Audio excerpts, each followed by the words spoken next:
What's up? What's up? So I wanted to make a second video to my walkaway and go into more details of what I experienced in life and what led me to escape the plantation. But instead, I'm going to make a video reaching out to my so-called minority brothers and sisters, because majority of us have this victimhood mentality, right? We have this have-not mentality. We have this oppressed mentality. And as long as we continue to stay in that box, that little mental prison that we've created for ourselves, as long as we remain in that box, we will never achieve anything in life. We will make excuses for the rest of our lives as to why we can't achieve and attain the things that we want in life, the things that we dream of, the things that we desire. As long as we continue to believe that we are victims, as long as we continue to believe that we are being oppressed by the white man or oppressed by the system, then we will continue to be oppressed. But the one oppressing us is not the white man or the system. The one oppressing us is you. You oppress yourself. You keep yourself in a box. My people, there is freedom. There is another life. There are levels of success that you can reach. You can do it. Doesn't matter who you are. It doesn't matter what's your background. It doesn't matter where you came from. Okay? It doesn't matter where you came from. All right? I moved from Puerto Rico to the South Bronx. From the South Bronx, my mom moved us to Youngstown, Ohio. From Youngstown, Ohio, I couldn't live there. All right? I saw more potential in the Bronx for some reason. I moved back to the South Bronx, and I lived with my aunt at the age of 16. I moved into my aunt's house, and after a year, she kicked me out. She kicked me out. I started renting a room. I finished high school while renting a room, and I started going to college while renting a room, working full time and going to school.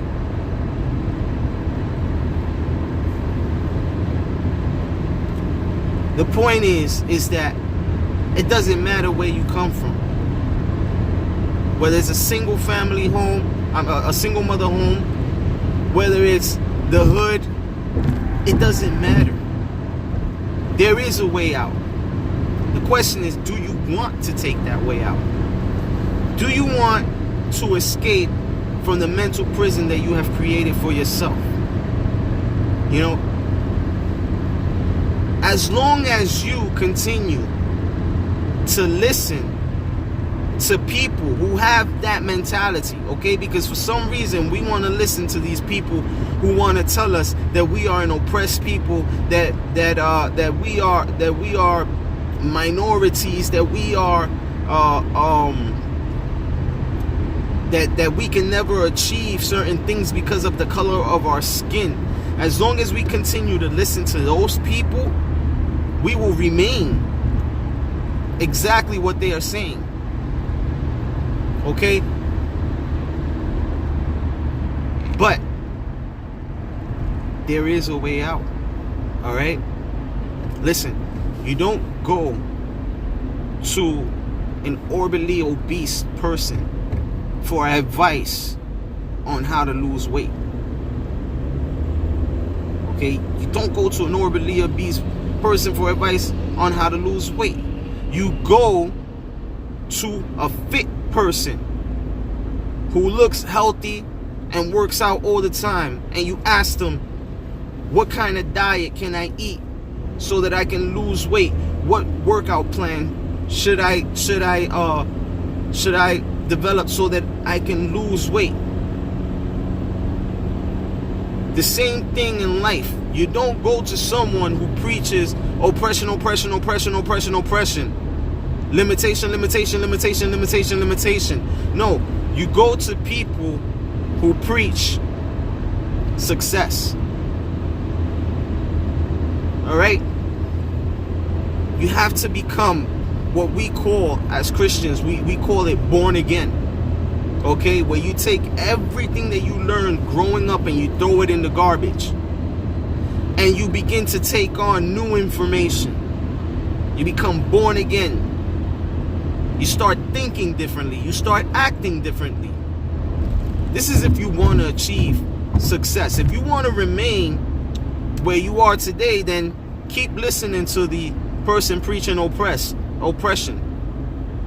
Because they'll keep you in oppression. But if you want to succeed in life, start listening to people who are succeeding. Start listening to people who are opening businesses, who are finishing school and going out there and getting what they want from life. You have those same opportunities. You don't have to remain in where you are today. I can still remember before I became awakened to this. I can still remember being in massive credit card debt, making $24,000 a year with a child on the way. And I can remember crying out to God for help. And God led me to conservative people who broke me out of that mental prison that I was in. And today I can truly say that it has been nothing but a blessing.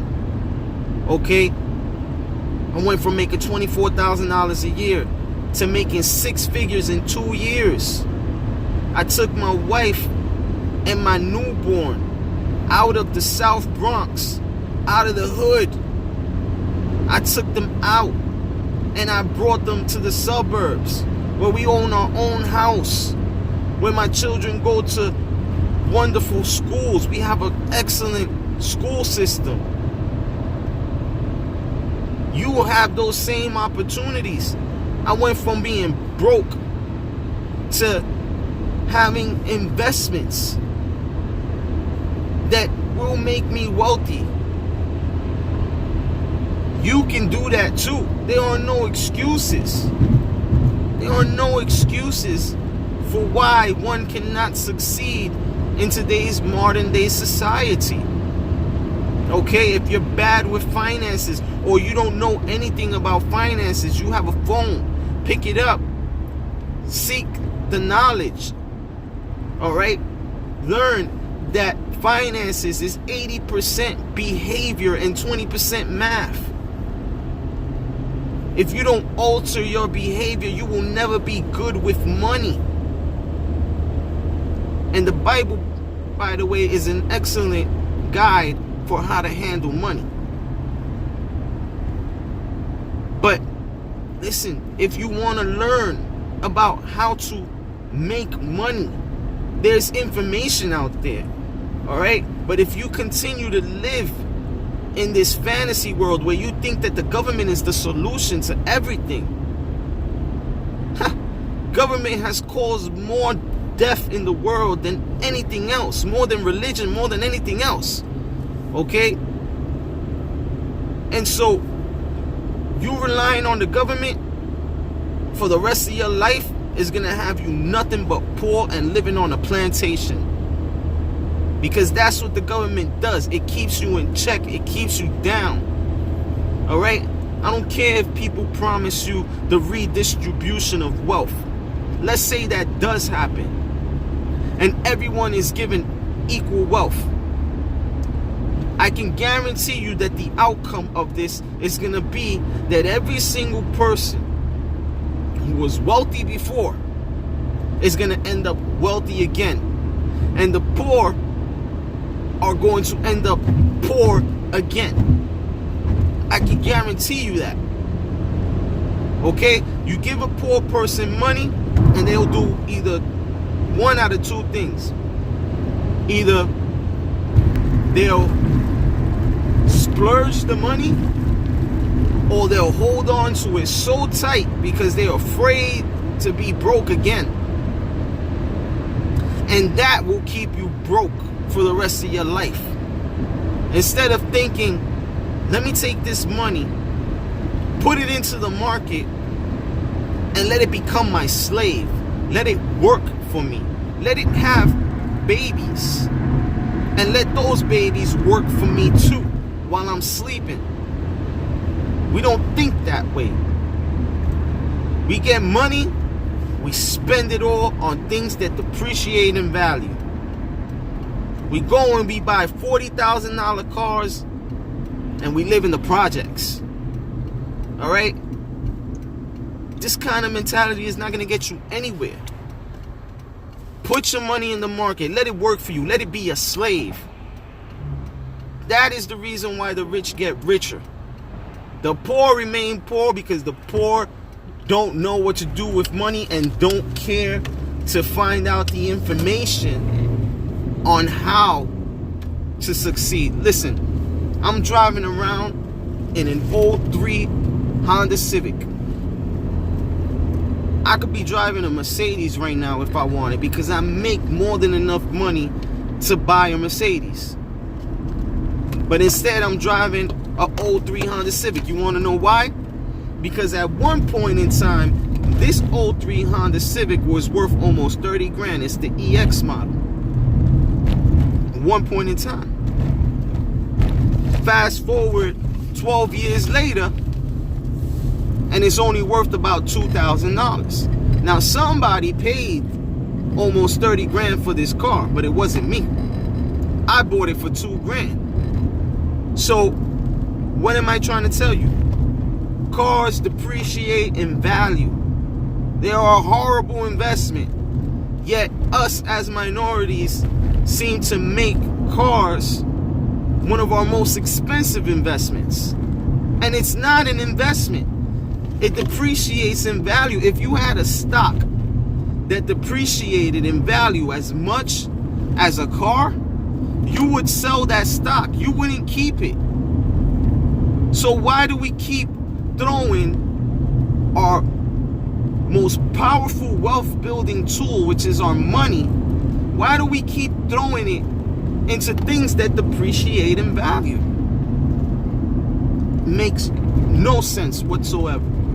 But this is something that we do as minorities, and it's something that we need to stop. We need to start educating ourselves. There's no reason why any of us in this country should be broke. We all have a ladder that we can climb. We all do. It doesn't matter where you come from. All right, right now, I'm driving home to my beautiful house in the suburbs, 20 minutes away from Crooked Hillary. All right? And her big mansion that she has up here. I'm not going to say the town, but she has a big mansion 20 minutes away from where I live. All right? And I'm in the process now of buying a second home, which is going to be an investment, a rental investment, a multi-family. And I come from the hood in the South Bronx. My people, wake up. Wake up. Do as one of my mentors, Dave Ramsey, says, live like no one else, so that later you can live and give like nobody else. Anyway, God bless you guys. I'm praying for you guys, okay? It's time for us to be born again and seek Jesus. I don't know if any of you guys are not saved, but I'm going to tell you that He is the only way, the truth, and the life. No one can see the Father except through Him. Okay?